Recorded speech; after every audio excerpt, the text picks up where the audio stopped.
안녕하십니까. 강동경희대학교 한방병원 침구과 서병관 교수입니다. 척추센터에서 진료하고 있습니다.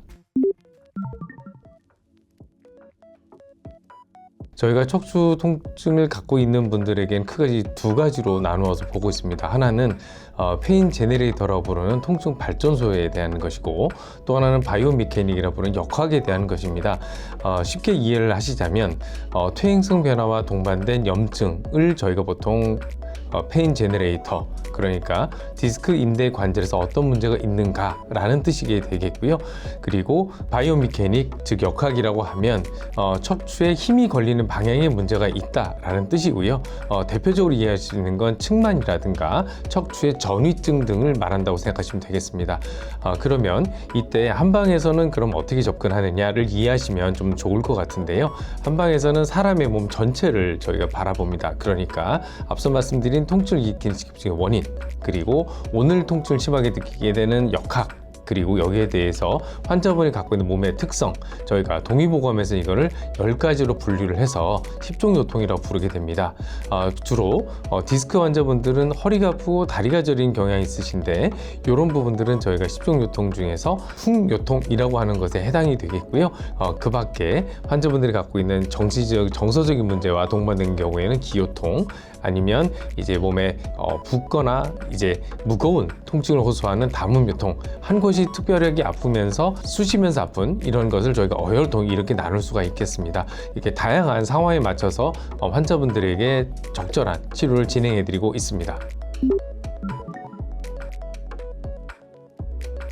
환자분들이 디스크로 오시면 일단 기본적으로 허리가 아프십니다. 그런데 드물게는 허리가 아프지 않으면서 엉덩이가 아프다거나 아니면 다리만 저린 경우도 있습니다. 저희가 앞서 말씀드린 그런 이유 때문에 허리 디스크 환자분들이 호소하시는 허리 쪽의 증상은 허리의 통증, 그리고 엉덩이의 통증, 그리고 다리의 저림, 이렇게 크게 세 가지라고 보시면 됩니다. 그리고 동반되어서 드물게는 다리가 저리다거나 아니면 감각이 떨어진다거나 대소변을 보기가 어렵다거나 하는 부분들이 있습니다. 물론 통증 때문에 화장실을 가기가 어렵다는 경우도 있지만 그 자체에 문제가 있으신데 정확하게 인지를 못하시고 있는 경우도 있습니다. 그래서 저희가 환자분들이 병원에 오시면 꼼꼼하게 머리부터 발끝까지 저희가 확인을 다 하는 절차를 밟게 되고, 대부분의 경우에는 허리와 허리 아래쪽 증상들을 주로 호소하시게 됩니다. 척추 디스크 환자분들 어떻게 치료하는지는 그 목적부터 이해를 해주셔야 될 것 같습니다. 가장 중요한 건 저희가 치료 전략, 그러니까 목적이 무엇이냐는 건데요. 병원을 다니셔서 많이 들어보시고 또 이게 흔한 병이다 보니 여러 매체를 통해서 아시고 들어보신 것이, 첫 번째 좋은 자세, 두 번째 그 자세를 이겨내는 힘, 세 번째는 나쁜 습관 버리는 것, 네 번째는 긴장된 부분이 있습니다. 이 부분을 어떻게 이완시키느냐, 그리고 마지막으로 평소 건강 상태를 개선시키는 것, 이렇게 5가지로 봅니다. 그래서 한방치료는 이런 여러 가지 목적을 동시에 또는 특정한 방법으로 달성하게 됩니다.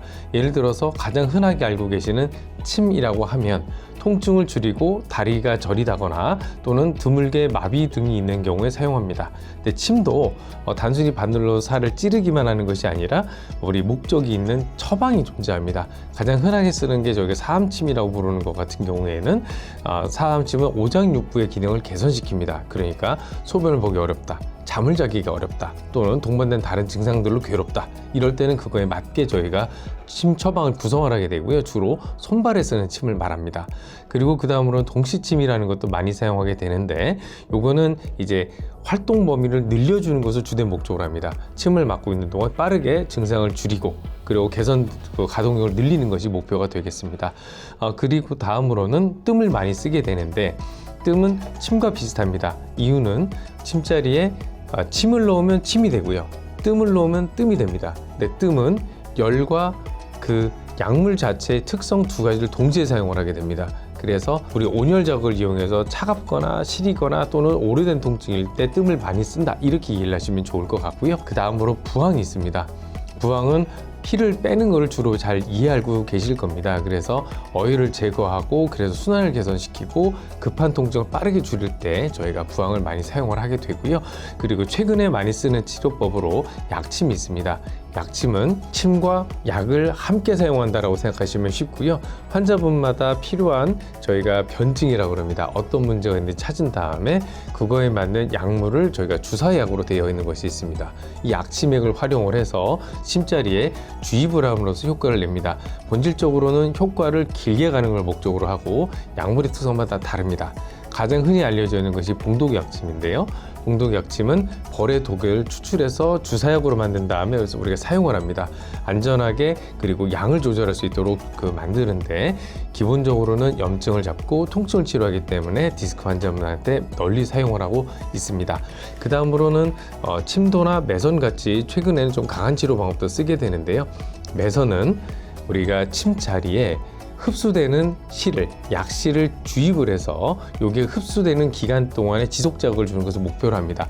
일반적으로 저희가 제일 많이 쓰는 건 PPO라는 계열의 물질을 쓰게 되는데 이 약실을 사용할 경우에는 대략 일주일 정도 치료 효과가 지속되는 걸로 보고 있습니다. 물론 완전 흡수에는 180일 정도가 소요가 되는데 저희가 그래서 반복해서 치료를 하면서 효과를 냅니다. 그 다음에 침도 같은 경우에는 이름 말 그대로 침 끝에 칼이 달려 있다라고 생각하시면 되는데 저희가 한자로는 저희가 송해한다라고 합니다. 말은 엉켜 있는 걸 풀어준다는 뜻이고요. 그래서 척추 주변에 통증이 오래되고 문제가 있으셔서 엉켜 있는 부분들을 침 이 구조 자체가 긴 바늘 끝에 칼날처럼 되어 있습니다. 그래서 그 부분은 저희가 적절하게 잘라내는 방식을 택합니다. 침도나 매선 같은 경우에는 지속 효과에 특히 의미가 있는 것으로 알려져 있는데 매선은 저희가 임상 연구를 진행을 했었습니다.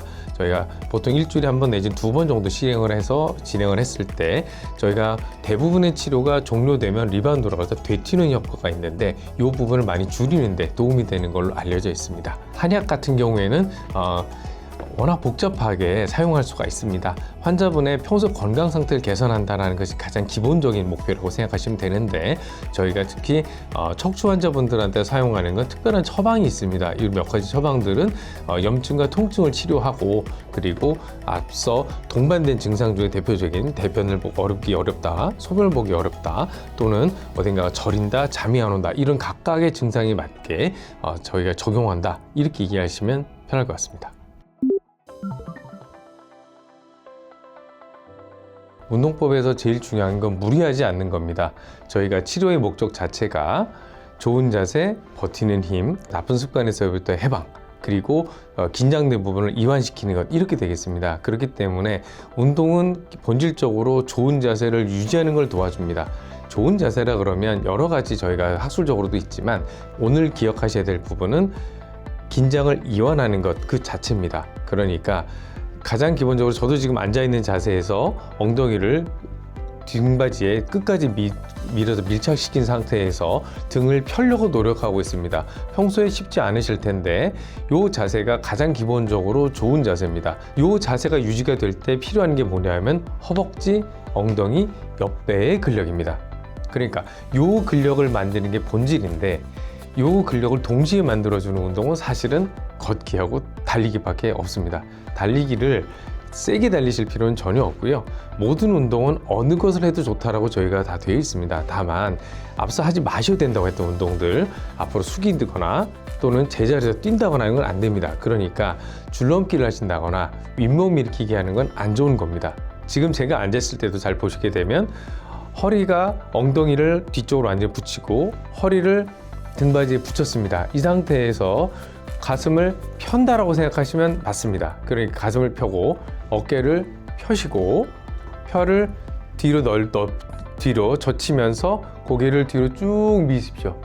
항상 이렇게 이완하는 종류의 스트레칭은 천천히 진행을 하고 걸리는 느낌, 불편한 느낌이 날 때 바로 거기서 더 밀지 마시고 멈추시고 속으로 한 10 정도 세신 다음에 천천히 다시 숨을 내쉬면서 풀어주시는 겁니다. 이런 부분 반복을 해주시게 되면 척추에 걸린 압력을 많이 분산시켜 주실 수 있을 겁니다. 그래서 가장 중요한 스트레칭은 신전, 그를 통해서 긴장을 이완하는 거다라고 생각하시면 됩니다. 지압은 크게 오늘 세 가지를 소개해 드리겠습니다. 첫 번째는 우리가 허리가 아플 때 자연스럽게 누구나 하는 겁니다. 자, 배꼽에서 뒤로 몸통을 돌아가게 되면 몇 개의 큰 경혈들이 있습니다. 경혈 이름들 보통 신수라든가 여러 가지 명문이라든가 여러 가지 경혈들이 있는데 경혈 이름을 외우려고 하지 마시고 저희가 방광의 1선과 2선이라 부릅니다. 경락이 두 개가 크게 지나가고 있는데 환자분들이 이해하시기에는 내 손을 등에 댔을 때 근육 덩어리가 있는 부분이 저희가 방광의 1선과 2선이 지나가는 자리입니다. 그러니까 그 부분을 손으로 따뜻하게 눌러만 주셔도 되고요. 그렇지 않으시면 그냥 두들겨 주셔도 됩니다.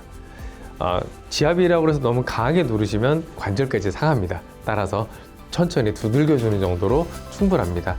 다만 다리가 저릴 때에는 저희가 위중이나 골륜혈 정도를 고민해 볼 수가 있겠습니다. 위중혈이라고 하면 무릎의 뒤, 오금을 말한다고 생각하시면 되고요. 다리가 저리고 불편할 때 무릎 뒤에 손을 대시고 천천히 눌러주십시오. 앞서 말씀드린 것처럼 이걸 너무 강하게 누르시면 손이 아프시기 때문에 천천히 눌러주시면 되고요. 골륜이라 그러면 복숭아뼈 뒤쪽에 있는 아킬레스건 앞쪽이라고 생각하시면 됩니다. 오목하게 들어간 부분을 천천히 눌러주시면 됩니다. 세게 누르시면 손가락 아픕니다. 천천히 누르면서 풀어주십시오. 주의사항은 앞서도 계속 말씀드렸습니다. 허리를 앞으로 숙이시면 안 됩니다. 그렇기 때문에 편안하게 누르시고 오래 하지 마시고 짧게 하시고 쉬십시오. 너무 복잡하게 생각하지 않으셔도 되고 꼭 기억하실 건 등을 펴셔야 한다.